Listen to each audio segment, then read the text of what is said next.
Rahmatullah. Linear algebra for machine learning কোর্সে তোমাদের সবাইকে জানাই স্বাগতম। গত ক্লাসের পরিপ্রেক্ষিতে আমরা আজকের ক্লাসে দেখব একটা অ্যাপ্লিকেশন দেখব আইগেন ভ্যালুস এবং আইগেন ভেক্টরসের। এই অ্যাপ্লিকেশনটা হচ্ছে কীভাবে ওয়েব পেজ ন্যাভিগেট করতে হয়। সো ওয়েব পেজ ন্যাভিগেটের জন্য আমরা কীভাবে আইগেন ভ্যালুস এবং আইগেন ভেক্টরস ইউজ করতে পারি তার একটা অ্যাপ্লিকেশন দেখব। ঠিক আছে, চলো। সো আমরা একটু শুরু করি। প্রথমত এখানে অনেক সুন্দর গুছানো কিছু লেখা আছে, এগুলো একটু পড়ে বোঝার চেষ্টা করো। সেটা হচ্ছে দেখো যে বলছে multiple components describing some structure can be organised as a single vector. মানে মাল্টিপল কম্পোনেন্টগুলোকে আমরা কী করতে পারি, কিছু স্ট্রাকচারে অর্গানাইজ করতে পারি এবং সেই স্ট্রাকচারটা হচ্ছে সিঙ্গেল ভেক্টর হিসেবে করতে পারি আর কি। So if the state of the structure is changing in time due to some process, the vector is referred as a state vector. Such dynamic processes are often modeled at discrete times, calculating the state vector as a linear transformation of a previous state vector. This model is called a discrete dynamical system. So discrete dynamical system যারা linear algebra মোটামুটি পড়ছো তারা কিন্তু জানো যে এই জিনিসটা হচ্ছে গিয়ে তোমাদের বইতে অনেক সুন্দরভাবে দেওয়া আছে। যদি আমি তোমাদের একটু দেখাই, তোমরা যদি এই দেখো অ্যান্টন ক্রিসের যে বইটা আছে এখানে হচ্ছে গিয়ে আইগেন ভ্যালুস এবং আইগেন ভেক্টরসের শেষের দিকে যদি যাও তোমরা দেখবে যে এর পরে টপিকে আছে, এই যে এখানে আছে দেখো। আচ্ছা, ডিফারেন্সিয়াল ইকুয়েশনের পরে এই দেখো dynamical system and Markov chain. So এই জিনিসটা একটু তোমরা নিজেরা একটু মানে পড়লে ভালো হইতো আর কি, তাহলে তোমাদের কোড বুঝতে ভালো হইতো। কারণ আমরা এখানে আসলে থিওরিক্যাল আলোচনা অত বেশি করবো না, আমরা মেইনলি হচ্ছে কোডিং শিখতেছি। তো বেসিক থিওরিগুলো আসলে তোমাদের আগে থেকে জেনে রাখাটা ভালো, ঠিক আছে? বা তোমরা একটু সার্চ করতে পারো অনলাইনে যে ডাইনামিক্যাল সিস্টেম মার্কআপ চেইনটা কী। সো এটা মেইনলি হচ্ছে গিয়ে কি, একটু সংক্ষেপে যদি বলি তোমাদেরকে, সেটা হচ্ছে গিয়ে দেখো আমরা আইগেন ভ্যালুস বা আইগেন ভেক্টর বের করা জানি, যেটা কি করে যে আইগেন ভেক্টরটা হচ্ছে একটা ভেক্টরকে যদি একটা ম্যাট্রিক্স দ্বারা মাল্টিপ্লাই করি, যেই ভেক্টরটা পাওয়া যায় ওই ভেক্টর মানে একটা ভেক্টরকে দেখো, এটা তো হচ্ছে তোমার মানে আইগেন ভ্যালুসের কনসেপ্ট আর কি, যে একটা ভেক্টরকে যদি তুমি একটা ম্যাট্রিক্স দ্বারা মাল্টিপ্লাই করো একটা কী পাওয়া যাবে, নতুন একটা ভেক্টর পাওয়া যাবে। এখন সেই ভেক্টরকে যদি একটা কনস্ট্যান্ট একটা কোনো মানে স্কেলার মান দ্বারা গুণ করে যদি সেই নতুন ভেক্টরটা পাইতা, তাহলে ওই ম্যাট্রিক্সটা কি একটা কনস্ট্যান্ট মানের সমানের মতো কাজ করতেছে না? সো ওইখানে যে কনস্ট্যান্ট মানের সমানের মতো কাজ করতেছে ওইটা হচ্ছে আইগেন ভ্যালু, এবং যেই ভেক্টরটা ওইটা হচ্ছে আইগেন ভেক্টর। সো এখন এরকম হইতে পারে, দেখো একটা প্রবাবিলিস্টিক একটা ম্যাট্রিক্স আছে, মনে করো যে এখানে দেখো মার্কেট শেয়ার ওভার 5 ইয়ার, যেখানে হচ্ছে কি আমরা একটু ভালো করে যদি বুঝাই, মানে একটা ম্যাট্রিক্স আছে, দেখো যেই ম্যাট্রিক্সটা হচ্ছে গিয়ে এই হচ্ছে যে ম্যাট্রিক্সটা, মনে করো একটা ম্যাট্রিক্স, এই ম্যাট্রিক্সটা একটা ভেক্টরের সাথে দেখো একটা ভেক্টরের সাথে এই ম্যাট্রিক্সটা গুণ করার পরে কি নতুন একটা ভেক্টর পাইছি, ওইটার সাথে এই সেম ম্যাট্রিক্সটা আবার গুণ করে নতুন একটা ভেক্টর এরকম পাইতে একটা সময় হয় কি যে এই যে ভেক্টরটা পাচ্ছি ওই ভেক্টরটা আর চেঞ্জ হয় না। মানে এই ভেক্টরের সাথে যদি ম্যাট্রিক্সটা গুণ করো তারপরেও কি চেঞ্জ হয় না। তাহলে চিন্তা করো, তুমি একটা ভেক্টরকে একটা ম্যাট্রিক্স দ্বারা গুণ করতেছো এবং নতুন একটা ভেক্টর পাচ্ছ, ওই ভেক্টরটা ওই ভেক্টরেরই সমান, তার ম্যাট্রিক্স দ্বারা গুণ করার কারণে কোনো চেঞ্জই হয় নাই। তার মানে তোমার এটা বলতে পারি আমরা যে যখন তুমি ওই ভেক্টরটাকে একটা ম্যাট্রিক্স দ্বারা গুণ করলা এবং কোনো চেঞ্জ হইল না, তার মানে আমরা বলতে পারতেছি যে এই ভেক্টরটা ওই ম্যাট্রিক্সটা আসলে কি একটা কনস্ট্যান্ট মান 1-এর সমান। মানে তুমি একটা ভেক্টরকে ম্যাট্রিক্স দ্বারা গুণ করার পরেও যদি সেম ভেক্টরটা থাকে, তাহলে আমরা কি বলতে পারি বলো তো? আমরা বলতে পারি যে ওই ভেক্টরটাকে 1 দ্বারা গুণ করা হয়েছে। তার মানে আমরা এইখানে এটা যদি একটু চিন্তা করি তাহলে বলতে পারি যে ওই ম্যাট্রিক্সের পরিবর্তে 1 লিখলেও হয়। তার মানে ম্যাট্রিক্সটা একটা কনস্ট্যান্ট মানের মতো কাজ করতে, তাহলে এই কনস্ট্যান্ট মানটা কী হবে? এই কনস্ট্যান্ট মানটাই হচ্ছে আইগেন ভ্যালু হবে। সেই আইগেন ভ্যালুটার মান হচ্ছে 1 এবং আইগেন ভেক্টরের মান হচ্ছে কি ওই সেম ভেক্টরটাই। বুঝতে পারছো? তাহলে এখানে দেখো মাল্টিপল ডিসক্রিট ডাইনামিক্যাল সিস্টেমের সংজ্ঞাটা কি লিখছে, যে multiple components describing some structure can be organised as a single vector if the state of the structure is changing in time due to some process, the vector is referred as a state vector. So state vector কি হয়, টাইমের পরপর change হয়। Such dynamical process are often modeled as discrete times calculating the state vector a linear transformation of a previous state vector. বুঝতে পারছো? তাহলে একটা state vector কি প্রিভিয়াস স্টেট ভেক্টরের লিনিয়ার ট্রান্সফরমেশন। সো এটাকেই বলা হয়, এই মডেলটাকেই বলা হয় discrete dynamical system. So starting with an initial state x naught, so the transition to the next stage is x1. So linear transformation কি হবে, px1 equal to px naught that leads to x2, px1 equal to p square x naught, x cube equal to p cube x naught. So এইভাবে করে করে আমরা যে কোনো একটাকে বের করতে পারি। এখন a discrete dynamical system can be used to model browsing web pages. Web pages often contain links to other pages. For simplicity, assume that the browser is only following links to a new page rather than navigating to an unlinked one. Okay, একটা web page often contain link to other pages, তাই না? বিভিন্ন web পেজে বিভিন্ন অন্য পেজের কি link থাকতে পারে, এবং সিম্পলিসিটি অ্যাজিউম করি আমরা, মনে করো the browser is only following links to a new page, ঠিক আছে।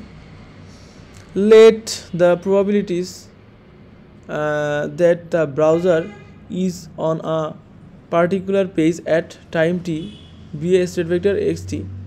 Navigation from one page to another advances the model from the on state vector to another state vector.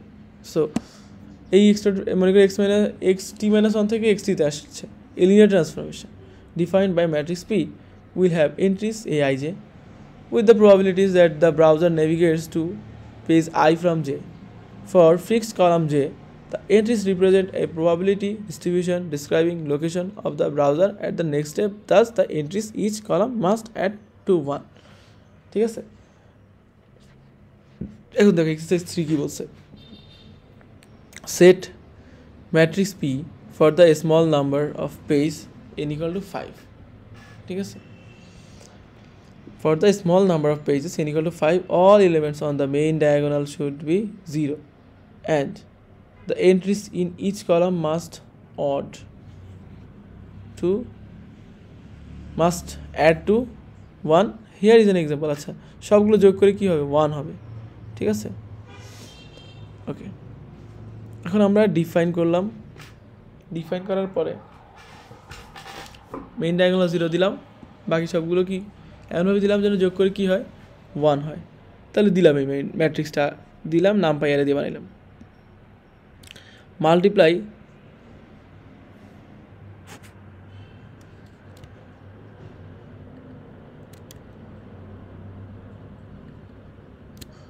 আচ্ছা, এখন দেখো আমরা কি করতেছে, এক্স নট ইকুয়াল টু আমি নাম পাই আরে বানাইলাম, যেটা হচ্ছে কি 0 0 0 1 0। তার মানে এখন 1 এইখানে আছে, আর বাকিগুলো মনে করো 0 0 0 1 আর 0। এখন আমরা কি করলাম, পি কে এক্স দ্বারা মাল্টিপ্লাই করলাম, করার পর আমি এক্স 1 পেয়েছি, তাই না।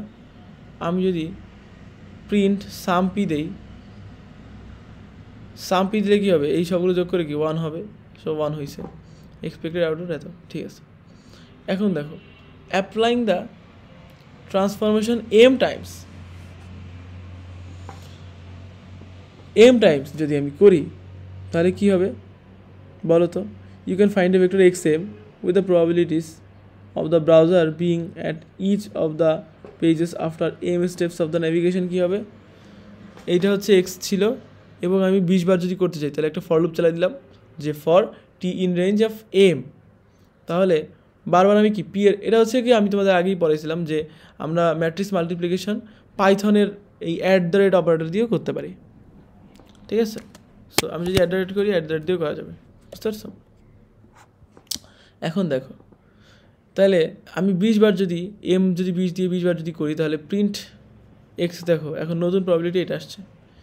ইট is interesting to predict the probabilities in x m when m is large, and thus determining what pages a browser are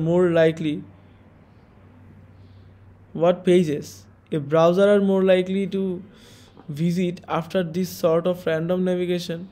To do that, you have to apply the transformation many times, but in real life problems this will be computationally expensive.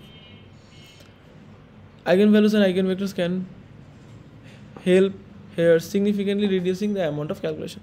দেখো আমরা অনেকবার যখন করছি, বলছিলাম না তোমাদেরকে, অনেকবার করার পরে কি আর চেঞ্জ হয় না, স্টেট ভেক্টর আর চেঞ্জ হয় না। তো তখন আমরা আসলে অনেকবার করার পরে 1020 আছে মনে করো, এখন যদি 2 লক্ষ বার হইতো, 2 লক্ষ বার তোমার ক্যালকুলেশন করবা দরকার নেই তোমার। আসলে তুমি আসলে just linear algebra eigen value P দিলে আইগেন ভ্যালুটা বের করা মানে কি, আইগেন ভ্যালুটা বলতে বোঝাচ্ছে যে অনেকগুলো ট্রান্সফরমেশন পর আর চেঞ্জ হচ্ছে না, তো অলমোস্ট আসলে সিমিলার ভ্যালুগুলোই আসবে, বুঝতে পারছো? সো আমরা আইগেন ভেক্টরটাই বের করতে পারি। সো এখানে আইগেন ভেক্টরগুলো আসছে 1 2 3 4 5টা, ঠিক আছে। এখন আইগেন ভেক্টর আসছে এতগুলো এবং আইগেন ভ্যালু আছে এতগুলো, আইগেন ভেক্টর আসছে এতগুলো। সের মধ্যে একটা আছে কি, দেখো আইগেন ভ্যালুস 1 আছে, ঠিক আছে। So square matrix is called a Markov chain if all entries are non negative. তাহলে এটা কি, ওই যে একটু আগে আমি তোমাকে মার্কঅপ চেইনের কথা বলছিলাম না, মার্কঅপ ম্যাট্রিক্স, যে ওই যে অ্যান্টন ক্রিসের বইটা বের করে দেখাইছিলাম তোমাদেরকে। সো দেখো, square matrix is called a Markov matrix if all entries are non negative. যদি কী হয়, সবগুলো এন্ট্রি কি নন নেগেটিভ, অবশ্যই নেগেটিভ হতে পারবে না, ঠিক আছে। এবং sum of each column elements is equal to 1. Markov matrices have a handy property, they always have an eigenvalue equals to 1 if P was defined in such a way that it is actually a Markov matrix, and you can see that it has an eigenvalue 1. The Markov matrix সব জন্য eigenvalue কি থাকবে, 1 থাকবে। The equation xm equal to px minus 1 can be rewritten as pxm minus 1 into xm.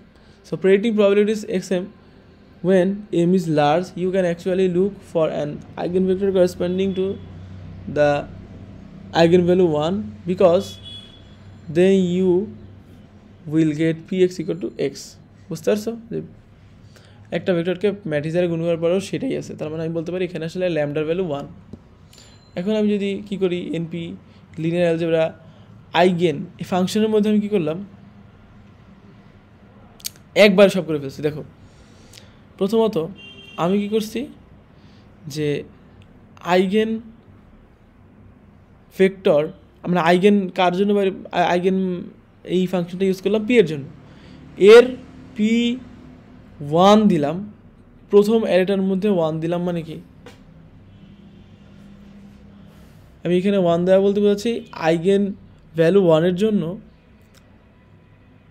প্রথম কলামটা আসবে, so প্রথম কলামটা print করবে। So প্রথম কলামটা প্রিন্ট হয়ে গেছে, ঠিক আছে। So print the eigen vector corresponding two the eigen values. So eigen vector corresponding two the eigen values 1, এই যে চলে আসছে, দেখছো। এখন দেখো আরেকটা এক্সারসাইজ দিচ্ছে আমাদেরকে, perform matrix multiplication P x, multiply matrix P and vector x INF to check that the result will be equal to the vector x. So দেখো একটা ফাংশন ডিফাইন করলাম, চেক আইগেন ভেক্টর, যেখানে P R x INF দিলাম, x info. So এখন আমি কি করলাম, যে এক্স চেক দিলাম, যে হচ্ছে ম্যাট্রিক্স মাল্টিপ্লিকেশন করলাম আর কি, ম্যাটমাল এনপি এর যে পি এক্স ইনফো। সো এখন কি করব, রিটার্ন এক্স চেক, যে মাল্টিপ্লাই করা যাবে কি না, মাল্টিপ্লাই করার পর যেটা হবে সেটা হচ্ছে রিটার্ন করব। Next check equal to check eigen vectors P R হচ্ছে এক্স ইনফো দিলাম। দেওয়ার পরে original eigen vector corresponding to the eigen value 1 এর জন্য কি আসবে, এক্স আসার কথা, এবং result of the multiplication X চেকটা বের করবে। এখন check that P X equal to X element by element. So এটার জন্য আমাদের আরেকটা ফাংশন লিখলাম এটা। সো এ কী করতেছে যে নামপাই এর ইজ ক্লোজের মধ্যে এক্স ইনফো এবং এক্স চেক পাঠাইলাম, এবং হচ্ছে কি এটা পাঠানোর পরে আমরা কি করলাম, ফ্লট ডিফাইন করে দিলাম যে 10 ঘর পর্যন্ত নিবে সর্বোচ্চ। So original eigen vector corresponding to the eigen value 1 এর জন্য কী পাওয়া গেছিলো, এটা পাওয়া গেছিলো, এবং রেজাল্ট অফ দ্য মাল্টিপ্লিকেশন আমি কি এই সেম শিটটাই পাইছি। সো চেক দ্যাট এত true true true true true, মানে এই ফাংশনটা কী করতেছে, সবগুলো দেখতেছে এটা এটা মিলছে কিনা, এটা প্রত্যেকটা মিলছে কিনা, সবগুলো ট্রু আসছে, তার মানে সবগুলো কি মিলছে। ওকে, সো আমি যদি আমাদের সলিউশনটা টেস্ট করে দেখি, এই অল টেস্ট ফার্স্ট, বুঝে গেছে। এখন আমরা কী করলাম যে x info equal to x info divide by sum of এত, এটা যদি দেই তাহলে কী হয়, probabilities being at each of the pages চলে আসবে। সো প্রবাবিলিটি হচ্ছে এটা এটা এটা এটা এটা এটা, ঠিক আছে। সো এখন দেখো, you can see the probabilities of the browser being at each of the pages after infinite steps of navigation. Such type of a model was a foundation of the PageRank algorithm, which is the basis of Google's very successful search engine. So infinite বার যদি একটা অনেকগুলো page navigate করা হয়, তাহলে কোন পেজে থাকার প্রবাবিলিটি কত সব থেকে বেশি, এটা কিন্তু আমরা সিম্পল একটা অপারেশন আইগেন ভ্যালু দিয়েই করে ফেলতে পারি। সো গুগল সার্চ ইঞ্জিনের একটা সাকসেসফুল সার্চ ইঞ্জিন এই কারণেই হয়েছে যে ও মানে প্রবাবিলিটি বের করতে পারে যে কোনটা সব থেকে বেশিবার সার্চ করা হয়েছে বা ভিজিট করা হয়েছে বা নেভিগেট করা হয়েছে, ওইটাই ও শো করতে পারে। সো এটা একটা ভালো একটা উপায়, আমার ইনফাইনাইট বা লুপ চালাই করা না করে আমি জাস্ট আইগেন ভ্যালুটা বের করলেই শেষ। সো আজকের ক্লাস এই পর্যন্তই ছিল, আশা করি আমরা খুব সুন্দর একটা জিনিস বুঝতে পারছি। সো সবাই একটু ঠিকঠাক মতো ক্লাসগুলো আজকের ক্লাসের মাধ্যমেই হচ্ছে আমরা আমাদের লিনিয়ার অ্যালজেব্রা কোর্সটা শেষ করলাম, linear algebra for machine learning. So next class থেকে আমরা হচ্ছে গিয়ে ক্যালকুলাস ফর মেশিন লার্নিং কোর্সটা স্টার্ট করব তোমাদের। সো আশা করি তোমরা এই কোর্সটা যথেষ্ট পরিমাণ ভালো অনেক কিছু শিখতে পারছো, এবং এগুলোই হচ্ছে লং টার্মে যে আমাদের কাজে লাগবে মেশিন লার্নিংয়ের জন্য। এরপরে deep learning, artificial intelligence, generative AI, এগুলোই আমরা আসলে ইউজ করব, ঠিক আছে। তো এই জিনিসগুলো একটু জানার দরকার ছিল।